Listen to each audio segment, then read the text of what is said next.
अरहंता जो विद्यादि सागर सुधी, जो विद्यादि सागर सुधी गुरु हैं हितैषी, शुद्धात्म में निरत नित्य हितोपदेशी। वे पाप ग्रीष्म ऋतु में जल हैं सयाने, पूजूंगे सतत केवल ज्ञान पाने, पूजूंगे सतत केवल ज्ञान पाने। बोले भगवान महावीर स्वामी की, आचार्य कुंद कुंद स्वामी की, आचार्य गुरुवर विद्यासागर मुनि महाराज की।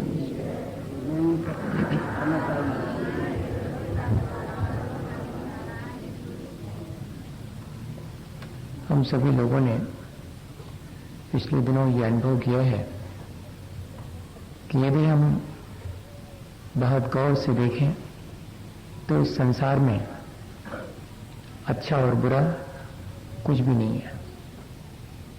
ये हमारी कल्पना है, हमारा राग द्वेष है। जिन चीज़ों में हमारा राग होता है वे चीज़ें हमें अच्छी जान पड़ती हैं, इष्ट मालूम पड़ती हैं, और जिन चीज़ों में हमारा द्वेष होता है वे चीज़ें हमें अनिष्टकारी और बुरी जान पड़ती हैं। चीज़ तो चीज़ होती है, ना वो भली होती है ना वो बुरी होती है, लेकिन क्या करें, हमारे संस्कार अनादिकाल के ऐसे हैं कि हम चीज़ को चीज़ की तरह नहीं देखते, वस्तु और व्यक्ति को वस्तु और व्यक्ति की तरह नहीं देखते, बल्कि हम अपने राग द्वेष से प्रेरित होकर के वस्तु और व्यक्ति को भला और बुरा, अच्छा या बुरा, इस तरह के भाव से ही देखते हैं। जिंदगी ऐसी भी नहीं है कि जैसे शतरंज के खांचे होते हैं, एक सफेद है तो एक काला है।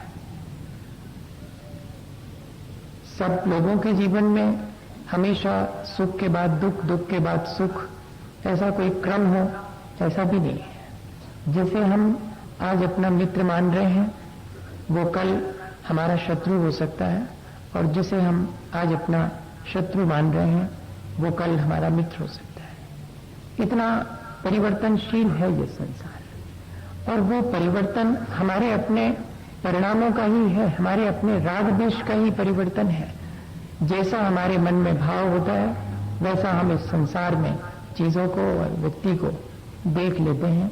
सावधानी आचार्य भगवंतों ने हमें बार बार इस बात की रखने की कही है कि ठीक है, किसी को हम शत्रु मानते हैं आज, किसी को हम मित्र मानते हैं आज, ठीक है, पर थोड़ा विचार करना कि कोई हमेशा शत्रु नहीं होता, कोई हमेशा मित्र नहीं होता। मैत्री भाव सबके ऊपर रखना यही सबसे श्रेष्ठ है। मैत्री जो है वो शत्रु और मित्र से ऊंची चीज है, जिसमें हम प्राणी मात्र के प्रति अपने मन में करुणा का भाव रखते हैं। अभी तो हमारी करुणा भी जो है वो विभाजित हो जाती, अपने और पराये के भेद से। जो अपने हैं उनके प्रति हमारे मन में दया है, करुणा है, और जिन्हें हम पराया समझते हैं उनके प्रति हमारे मन में दया और करुणा नहीं उमड़ती है। होनी हमारी दया और करुणा ऐसी चाहिए कि जो प्राणी मात्र पर हो। असल में ये जो हमारी अपनी राग द्वेष की प्रक्रिया है वही हमारे लिए इष्ट अनिष्ट की कल्पना कराती है, भले बुरे की कल्पना कराती, शत्रु और मित्र की कल्पना कराती, और फिर मजा ये है कि इससे भी आगे ले जाती है। जो मेरा मित्र है उसमें मुझे कोई दोष दिखाई नहीं पड़ता, कोई दोष नहीं दिखाई पड़ता, और जो मेरा शत्रु है उसमें मुझे कोई गुण दिखाई नहीं पड़ता। मां को अपना बेटा कितना भी बुरा क्यों ना हो उसमें कोई दुख, कोई दोष नहीं दिखाई पड़ता। कोई आकर के उसकी कितनी ही शिकायत करे, मां यही कहेगी कि मेरा बेटा अच्छा है, तुम बेकार परेशान मत हो। उसका अपना मोह, उसका अपना राग हमारा अपना भी जो मोह और हमारा अपना जो राग है वो वस्तु और व्यक्ति को इसी तरह या तो गुणों से युक्त देखता है या दोषों से युक्त देखता है। गुण और दोष किसमें कितने हैं? कोई भी ऐसा नहीं है जो सिर्फ गुणवान हो और कोई भी ऐसा नहीं है जो बिल्कुल दोषों से युक्त ही हो। आचार्य महाराज ने तो लिखा कि हर एक व्यक्ति के अंदर और चाहे कुछ हो या ना हो एक गुण अवश्य होता है। ठीक ऐसे ही जैसे गरीब आदमी की झोपड़ी हो, चाहे किसी का आलीशान मकान हो, आने जाने का दरवाजा तो सब में होता है। ठीक इसी तरह सब में एक गुण होता है। हमारी देखने की दृष्टि हो तो हम उस गुण को इतना बड़ा करके देखें कि सिर्फ वही दिखे और दोष ना दिखे, और अगर हमारी दृष्टि कलुषित है तो फिर वो गुण क्या और भी सैकड़ों गुण हो तो वे भी नहीं दिखाई पड़ते। एक दोष हो तो इतना बड़ा करके देखते हैं कि जिसके भीतर सारे 100 गुण भी ढक जाते हैं। परात्म निंदा प्रशंसे सद सद गुणोच्छादनोद भावनी च नीचैर गोत्रस्य तद विपर्योग नीचैर वृत्युत सेकौ चोतरस्य। 2 सूत्रों में हमारे जीवन का स्टेटस डिसाइड कर दिया आचार्य भगवंतों ने। हमारे कर्म हमें क्या ऊंचाई दे सकते हैं और कितना नीचा गिरा सकते हैं, ये डिसाइड कर दिया है। और कोई भी नहीं गिराता हमें, न कोई हमें ऊंचा उठाता है। हमारे अपने गुण और दोष देखने की जो प्रवृत्ति है वो हमें ऊंचा उठाती और नीचे गिराती है। भैया, जो व्यक्ति दूसरे को बुरा कहे, इससे ये बात तो तय हो जाती कि स्वयं वो भला आदमी नहीं है, और बाकी चीज तय हो चाहे नहीं। जो दूसरे को बुरा कहे, इससे ये तो पक्का हो गया कि भला आदमी नहीं है। दूसरे को बुरा कहने वाला कभी भला हो नहीं सकता।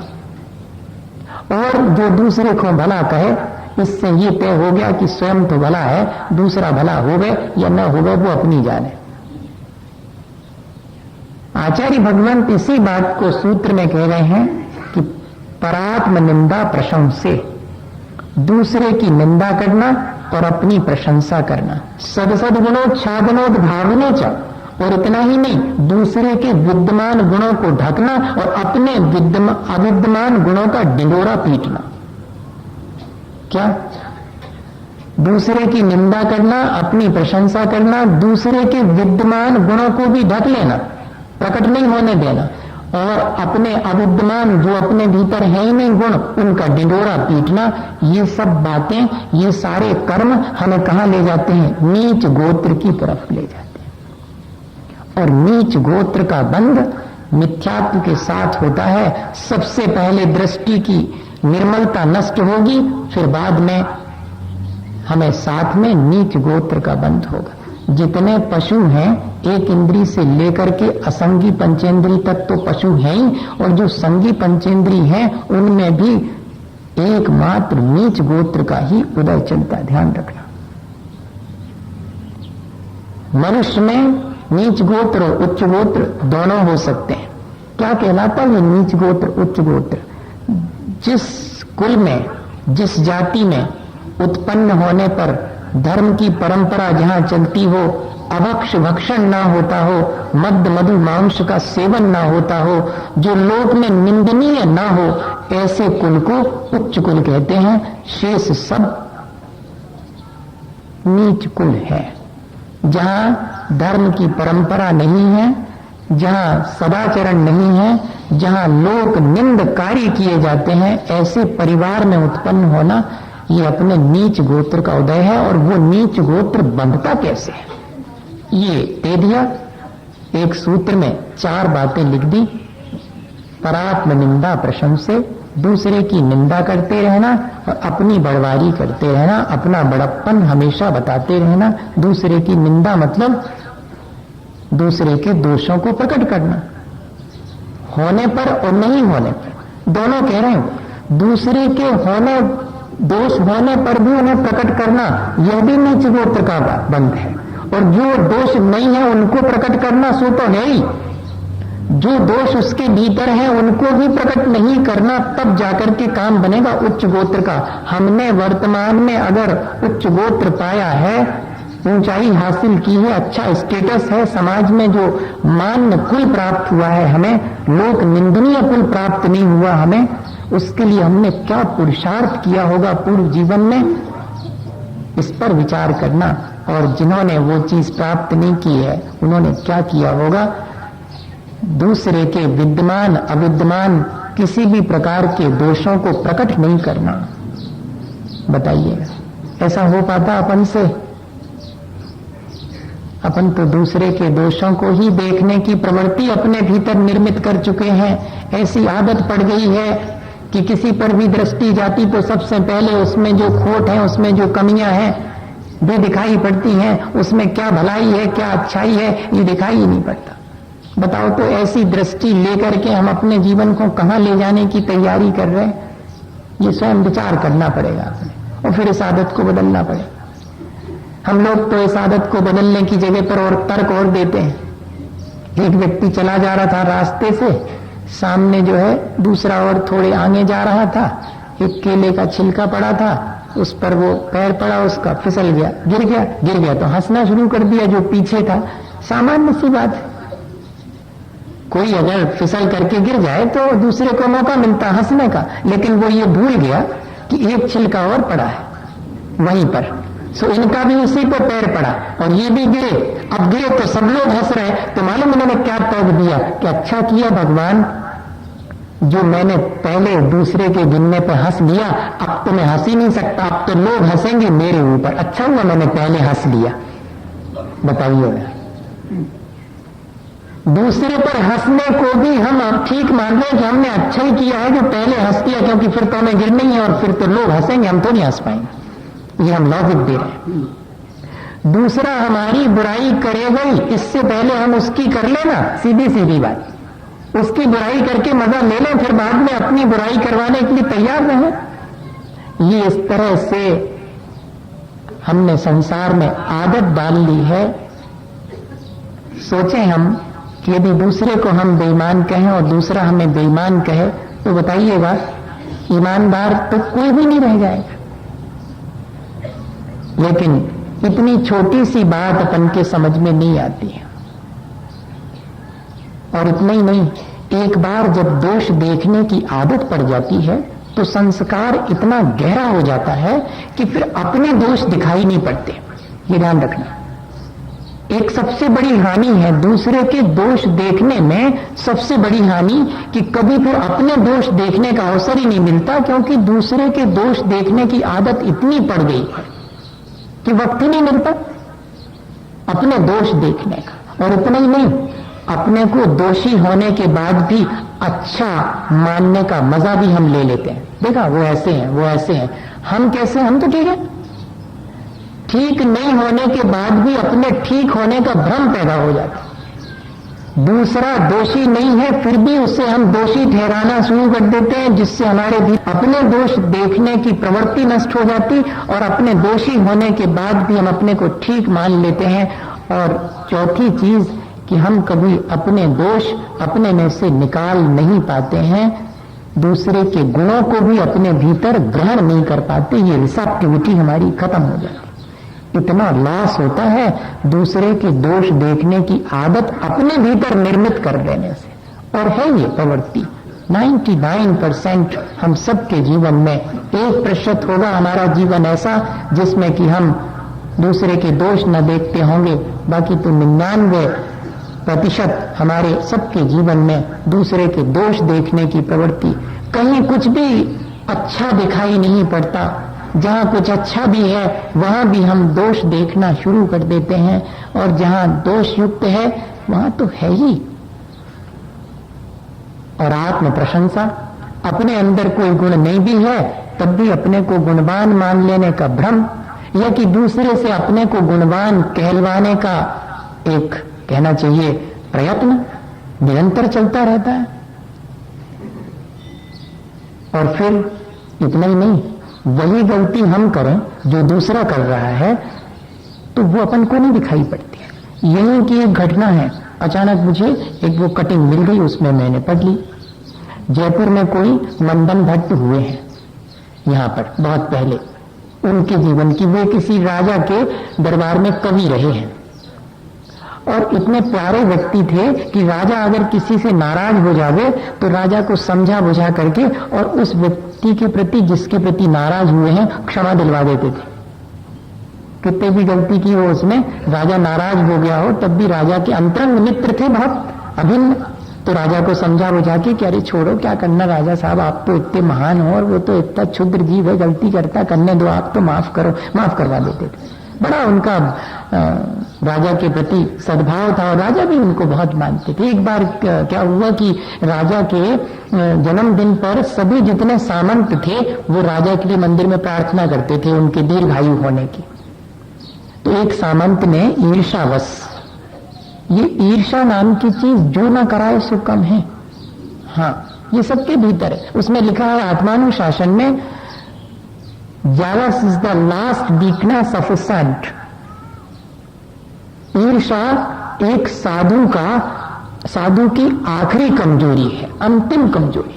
श्रावक आरक तो छोड़ो, गृहस्थ तो छोड़ो, आत्मानुशासन में गुणभद्र आचार्य लिख रहे हैं कि एक साधु की भी अंतिम कमजोरी अगर है, सज्जन पुरुष की भी, मुनि जनों की भी, कह रहे हैं साधुओं की अंतिम कमजोरी है तो ईर्षा है।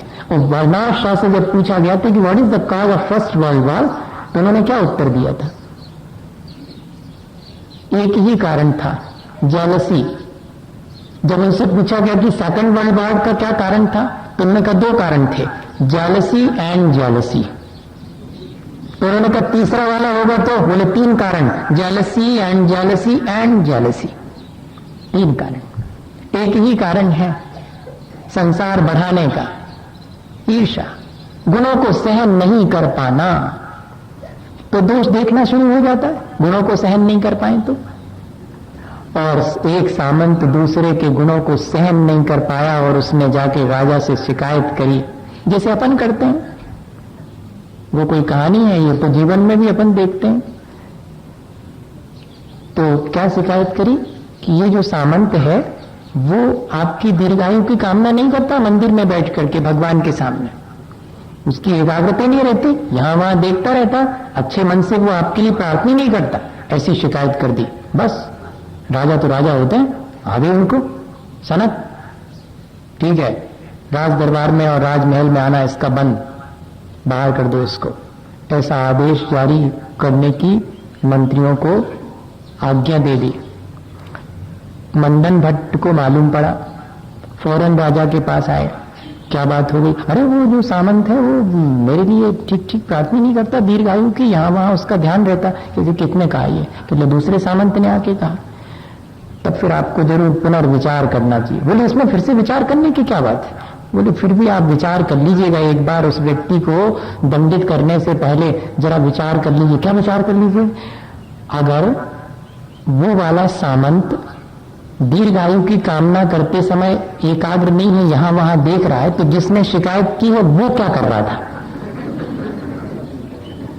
है ना, उसका भी मन उसको देखने में लगा ना। दूसरे के दोष देखने वाला किस तरह दोषी हो जाता है ये समझने की चीज है। उदाहरण से जब जब भी लगता ये है कि हम तो दूसरे के दोष सही सही है, वही तो देख रहे हैं, हम कहां दोषी हो गए, ये देख लो आप। वो तो अपना कंसंट्रेशन नहीं रख पा रहा है प्रार्थना के समय, लेकिन आप अपना कंसंट्रेशन अगर आपका है तो आपको ये दिखाई कैसे पड़ा कि उसका कंसंट्रेशन नहीं है? आपको अपनी एकाग्रता से प्रार्थना करनी थी, आपको दिख कैसे गया कि ये प्रार्थना के समय एकाग्र नहीं है? हम सबसे पहले स्वयं दोषी होते हैं जब दूसरे के दोष देखना शुरू करते हैं। वही दोष हमारे भीतर भी है जो हम दूसरे के भीतर देखते हैं। बहुत सावधानी की आवश्यकता है कि हम दूसरे के दोष देखने से पहले और अपने गुणों की प्रशंसा करने से पहले विचार तो कर लें। और उतना ही नहीं, जब ये आदत निर्मित हो जाती है तो फिर दूसरी आदत उसके साथ में ही निर्मित होती। इसलिए आचार्य भगवंतों ने वो भी लिख दिया कि दूसरे में विद्यमान गुण भी दिखना बंद हो जाते हैं, फिर उनको हम ढकना शुरू कर देते हैं। जब दूसरे के दोष देखना शुरू करते हैं तो उसके गुणों को हम ढकते चले जाते हैं। और इतना ही नहीं, अपने भीतर के जो अविद्यमान गुण हैं उनको भी हम कहना शुरू करते हैं, उनका भी ढिंढोरा पीटना शुरू करते हैं। क्यों? क्योंकि फिर हमारे मन में जो है ये भावना आ जाती है कि मेरी प्रशंसा होनी चाहिए। जहां आत्म प्रशंसा का भाव है वहां गुणवत्ता नहीं होगी, वहां तो झूठे गुणों को भी प्रकट करने की भावना ही डेवलप होगी और ऐसा व्यक्ति कभी गुणवान नहीं हो पाता। ये सबसे बड़ी हानि, सबसे बड़ी क्षति होती है। यदि हम इससे विपरीत करना शुरू कर देंगे तो हमारे जीवन में ऊंचाई आना शुरू होगी, हमारा स्टेटस ऊंचा होगा। हम लोग ये सोचते हैं कि बहुत बड़ा मकान हमारे पास में है, बहुत कारें हमारे पास में है, बहुत पैसा हमारे पास में, अच्छा स्टेटस है। ये स्टेटस सिंबल नहीं है। स्टेटस सिंबल ये है कि कौन व्यक्ति अपनी निंदा और दूसरे की प्रशंसा करता है। प्रात्म निंदा प्रशंसे, दूसरे की निंदा करने वाले का स्टेटस बहुत क्षुद्र व्यक्ति है जो दूसरे की निंदा करता है, और बहुत महान है जो दूसरे के अवगुणी होने पर भी प्रशंसा ही करता है। बहुत महान ही व्यक्ति हो सकता है जो अवगुणी में से भी कोई गुण देख ले। जैसे श्री कृष्ण रास्ते से चले जाते थे और एक कुत्ता मरा हुआ पड़ा था, 2-3 दिन का, बदबू आ रही थी, लेकिन वे खड़े होकर के चुपचाप देख रहे थे। बलराम ने कहा कि चलो आगे, इतनी बदबू आ रही, कि वो तो छोड़ो, दांत तो देखो कितने बढ़िया है। अब बताओ, ये हमारे जीवन में भी चीजें आ सकती हैं। हम सोचते हैं कि बाह्य व्यक्तित्व ऊंचा होने से हमारा स्टेटस बढ़ जाएगा। नहीं, अंतरंग में इतनी ऊंचाई होनी चाहिए कि अवगुणी के भीतर भी कोई एकाध गुण देख सके हम और उसकी प्रशंसा कर सके, और अपने भीतर सैकड़ों गुण होने के बाद भी अपना एकाध दोष देख करके अपनी निंदा कर सके। ये भैया हम कछु विशेष नहीं है, हमारे में तो बहुत से अवगुण हैं। ऐसा कहने का साहस बहुत कठिन है। अपने एकाध अवगुण को भी नहीं छिपाना और दूसरे के सारे अवगुणों को छिपाकर एकाध भी गुण हो तो उसकी प्रशंसा करना, ये है ऊंचे होने की विद्या। अगर हम आज अपने को बहुत ऊंचा और अच्छे कुल का मानते हैं तो हमने पहले ऐसा ही कुछ करा होगा, इतने बढ़िया विचार हमारे रहे होंगे, और आज भी अगर ऐसे अच्छे विचार हमारे हैं तो ठीक है, निश्चिंत रहे, हमारा भविष्य बहुत ऊंचा है। और अन्यथा यदि हमारे विचार घटिया हो गए हैं कि हम दूसरे की निंदा में रुचि लेते हैं और अपनी प्रशंसा में रुचि लेते हैं, हमेशा ये कान दूसरे की निंदा सुनने और अपनी प्रशंसा सुनने को तत्पर रहते हैं, हमेशा ये आंखें दूसरे के दोष देखने और अपने गुण देखने में लगी रहती हैं, तो समझना ये आंख और कान दोनों हमारा कोई ज्यादा फायदा नहीं कर रहे हैं, उल्टे हमें नीचे जाने की तैयारी कर रहे हैं। मैंने पर्वत की चोटी से नीचे खड़े होकर कहा कि जब तक मैं इस पर्वत पर नहीं पहुंचा तभी तक ये पर्वत ऊंचा है। तो पर्वत बोला कि अरे, मैं तो किसी के सिर पर पैर रखकर ऊंचा नहीं हुआ। तब फिर मुझे अपनी गलती का एहसास हुआ और मेरा माथा पर्वत के चरणों में झुक गया। तो मेरे झुके हुए माथे को देखकर पर्वत ने कहा कि ये तो मेरे शिखर से भी ज्यादा ऊंचा हो गया, क्योंकि मुझे तो झुकना आता ही नहीं है। भैया, झुकने से हम सोचते हैं कि नीचे हो जाएंगे, जो झुकता है वो ही ऊंचा उठता है। नीचैर वृत्ति, उच्च गोत्र के लिए कारण बताई आचार्यों ने, सूत्र में लिखा नीचैर वृत्ति अर्थात जो हमेशा विनम्र वृत्ति रखता है, हमेशा झुकने की प्रवृत्ति रखता है, एडजस्ट करके चलता है, कॉम्प्रोमाइज करता है, निराग्रही जिसका दृष्टिकोण है, वो व्यक्ति हमेशा जीवन में, वर्तमान में भी और भविष्य में भी ऊंचाई को ही छूता है। और अनुत्सेक का मतलब होता है जिसको मन में कोई अहंकार नहीं है, निरअहकार। आप निंदा करो तो, प्रशंसा करो तो, दोनों स्थितियों में आप गुणों की प्रशंसा करो तब भी कोई अहंकार नहीं, और गुणों की निंदा करो तब भी कोई मलिनता नहीं, सहज रूप से जो निरहंकार होकर अपना जीवन जीता है। ऐसा अपन ने करा होगा पहले, ऐसा नहीं सोचना कि हमने नहीं किया होगा। पहले हम अगर इतने ऊंचे कुल में पैदा हुए जहां धर्म की परंपरा है, जहां व्यसन नहीं होते हैं, जहां मद्य मधु मांस नहीं खाया जाता, वही तो ऊंचा कुल है, वो हमें मिला है। जिनेंद्र भगवान की शरण मिली है, सच्चे देवगुरु शास्त्र की इससे ज्यादा और ऊंचाई क्या हो सकती है। और वहां हमने पहले कुछ अच्छा किया होगा, ऐसे ही अच्छी झुकने की प्रवृत्ति रही होगी, दूसरे के गुणों की प्रशंसा करने की प्रवृत्ति रही होगी, अपने अवगुणों की निंदा करने की प्रवृत्ति रही होगी, अहंकार कमती होगा हमारा जब तो यहां आए हैं। और अब आगे की तैयारी कैसी करनी है ये हमें विचार करना। अच्छी बढ़िया अटैची जमा करके अच्छा सामान लेकर के अपन यहां आए हैं। अब आगे की यात्रा की अटैची कैसी जमानी है, कौन कौन चीजें रखनी है, सो अपन देख लो। तैयारी तो रखनी पड़ेगी क्योंकि किसी भी समय यहां से आगे जाने का आ जाएगा। सबका आता है, एक दिन किसी का आता, दूसरे दिन किसी और का आता। जाना तो पड़ता है भविष्य के लिए, इसलिए क्यों ना हम तैयारी कर लें। उच्च गोत्र ही हमें प्राप्त हो, कम से कम ऐसा कुल तो प्राप्त हो जहां की अनायास ही हमें धर्म करने का अवसर प्राप्त हो जाए। ऐसे भी कुल हैं जहां की धर्म का कोई संस्कार नहीं, फिर भी कोई जीवात्मा ऐसा आ जाता है कि अपने जीवन में धर्म कर लेता है। तब आचार्य भगवंतों के ने लिखा कि वह अपने जीवन का कल्याण करके मनुष्य अकेला है जो कि नीच गोत्र में पैदा हुआ हो, पर अपने संस्कारों को अच्छा करके, अपने आचरण को अच्छा करके, और वो भी ऊंचाई छू सकता है मृक्ष खंड से आने वाले चक्रवर्ती के सानिध्य में, और अपने जीवन को मुनि बन करके और इतनी ऊंचाई, मोक्ष तक की ऊंचाई को छूने जितना ऊंचा बना सकते हैं। इसलिए हमें विचार करना चाहिए कि जिसको कुछ नहीं मिला वो ऊंचाई छू रहा है और हम पहले से ऊंचाई पर बैठे हुए हैं, तब तो हमें थोड़ा सा पुरुषार्थ और करके और अपने जीवन के लिए वो वास्तविक जो ऊंचाई है, ये तो जाति और कुल की ऊंचाई है, ये भी अच्छी है, पर इसके माध्यम से हम अपने जीवन में और ऊंचाई प्राप्त कर सकें। और भी कुछ कारण लिखे हैं, उन पर भी एक नजर डाल लें अपन, ताकि याद रह जाए, जितना याद रह जाए, ताकि समझ जावे। वैसे तो समझ में आ रहा है कि दूसरे की निंदा नहीं करनी चाहिए, लेकिन और भी चीजें हैं उसके आसपास। वो कह रहे हैं कि अपने जाति का, अपने कुल का, अपने रूप का, इन सब का अपन को अभिमान नहीं करना चाहिए। अभिमान करेंगे तो जरूर दूसरे का तिरस्कार करने का भाव आएगा।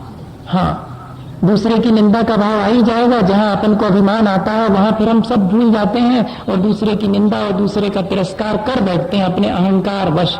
इसलिए कभी भी अपने रूप, अपने बल, अपनी जाति, अपने कुल, इन सब का अहंकार नहीं करना, दूसरे का तिरस्कार नहीं करना, दूसरे की कभी हंसी नहीं उड़ाना। कम से कम लिखा है कि दीन दरिद्री और धर्मात्मा की हंसी नहीं उड़ानी।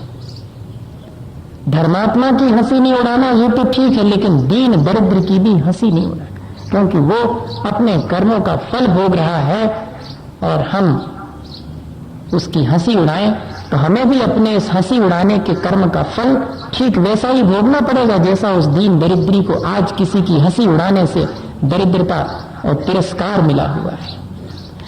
कह रहे हैं कि दूसरे के यश का लोप नहीं करना, दूसरे का यश फैल रहा हो तो उसमें बाधा नहीं डालना। करते हैं अपन ऐसा, दूसरे का यश ना फैल पावे इसलिए नाना प्रकार से उपाय रचते हैं। रोज तो देख रहे हैं अपन, कोई नई चीज थोड़ी है, कहने और सुनने और की बात नहीं है, अनुभव की बात है। रोज देखते हैं इस चीज को, एक दूसरे के यश को सहन नहीं कर पाने से, अर्थात गुण नहीं होते हुए भी और हमारी कीर्ति फैले, हमारा यश फैले, ऐसी भावना रखना, ये सब जो है नीचे ले जाने वाली। और आखिरी में कह रहे कि जो गुरुजन हैं, तपस्वी हैं, उनकी अवज्ञा करना, यह भी हमें नीचे ले जाने वाला। महान व्यक्ति की अवज्ञा करने से नीचे ही जाना पड़ेगा, और क्या हो। और अगर हम महान व्यक्ति की महानता के गुणगान करेंगे तो हम तो स्वयं ही महान हो जाएंगे। इतना छोटा सा गणित अपन के समझ में नहीं आता है। आपको याद है जब 22 बरस तक अंजना से पवनंजय बोले नहीं थे, तिरस्कार कर दिया था। कभी पढ़िएगा, हनुमान जी की मां थी अंजना, पवनंजय उनके पिता, और अंजना का तिरस्कार 22 बरस तक कर दिया था। और इसके बाद एक दिन जब युद्ध में जा रहे थे पवनंजय, तब उनके मंगल की कामना करने के लिए अंजना दरवाजे पर खड़ी हो गई थी। बताइए आप, क्या रहा होगा, ये कहलाते महापुरुष। अपने तिरस्कार करने वाले के लिए भी मंगल की कामना करने मंगल दीप लेकर के खड़ी और उनको देख करके, और क्या कहा था, हट दुरीक्ष ने, जिसको देखना भी ठीक नहीं है, हट जाओ तुम यहां सामने से। तब रंजना बेहोश होकर गिर गई थी और फिर जागृत होकर के क्या कहा था कि कोई दोष नहीं है, दोष तो मेरे कर्मों का है। कम से कम जाते समय मेरे से बोल तो गए, मेरे से कुछ कहा तो, भले ही अब शब्द कहे होंगे लेकिन कहा तो, मेरी तरफ ध्यान तो दिया। क्या ऐसा अपने मन में आता? मैं जब इस घटना को पढ़ता हूं तो लगता है कि हम तो इतने अपने को बड़े मानते हैं, हमारे अंदर तो ऐसे भाव ही नहीं आते। हमारे प्रति तिरस्कार करने के बावजूद भी हमारे मन में सद्भाव बना रहे, कोई हमें तमाचा मारे और हम उसका हाथ पकड़ करके दबाए कि चोट तो नहीं लग गई। ऐसा हुआ अपने जीवन में कभी? किसी ने हमें कष्ट पहुंचाया और फिर भी हम उसके सुख और उसके हित की कामना करें, ये ऊंचाई है भैया। ऊंचे उठने के लिए, अपने जीवन को महान बनाने के लिए दूसरे के दोष देखने की आवश्यकता नहीं है। अपने दोष देख के उनको निकाल करके और अपने को गुणवान बनाने की प्रक्रिया करें। ऐसा कर्म करें जिससे कि हम स्वयं अपने भीतर गुणों को प्राप्त कर सकें। दूसरे के अवगुण देखने से कछु हमारे गुण बढ़ नहीं जाएंगे, दूसरे के गुण देखने से तो कदाचित हमारे गुण बढ़ सकते हैं। और अपने गुणों को हम बढ़ाने के लिए प्रयत्न करें। दूसरे के भीतर जो है उसकी जिम्मेदारी उसकी है। मेरे अपने जीवन को अच्छा और बुरा बनाने की जिम्मेदारी जब मेरी है तो क्यों नहीं मैं अपने जीवन को अच्छा बनाऊं। ऐसा विचार करके निरंतर अपने जीवन को अच्छा बनाने का प्रयास करते रहना चाहिए। इसी भावना के साथ बोलिए आचार्य गुरुवर विद्यासागर मुनि महाराज की। हे गुरुवर शाश्वत सुखदर, यह नग्न स्वरूप तुम्हारा है। जग की नश्वरता का सच्चा दिव्य दर्शन करने वाला है। जब जब ऋषियों ने रच बच कर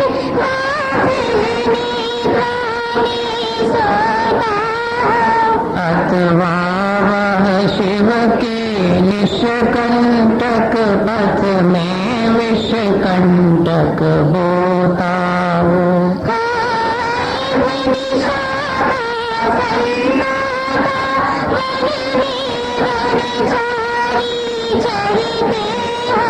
तब शांत निराकुल मानस तुम तत्वों का चिंतन करते हो।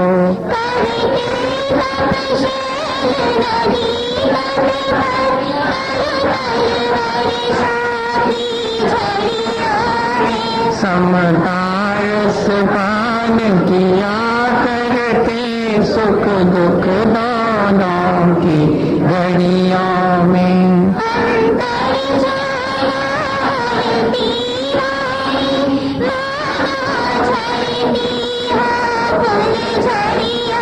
भवबंधन तड़ तड़ टूट पड़े, खिल जावे अंतर की कनिया।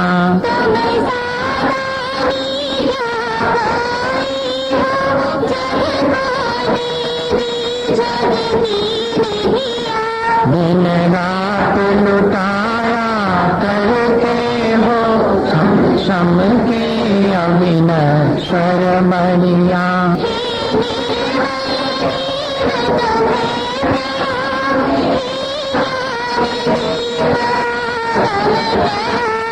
ये शांति त्याग के मूर्तिमान शिव पथपंथी गुरुवर प्रणाम। मिथ्या तमनाश विको ज्ञान के प्रकाश विको आपा भरदास विको मनुष्य बखानी है। चाहो द्रव्य ज्ञान विको बंद विद्वान विको सपर पिछान विको परम कमानी है। अनुभव देखो झील की जटार देखो पावन सतार देखो मनोरानी है। जहाँ तहाँ तार देखो पार के उतार देखो सुख विस्तार देखो लेनी है नवानी है।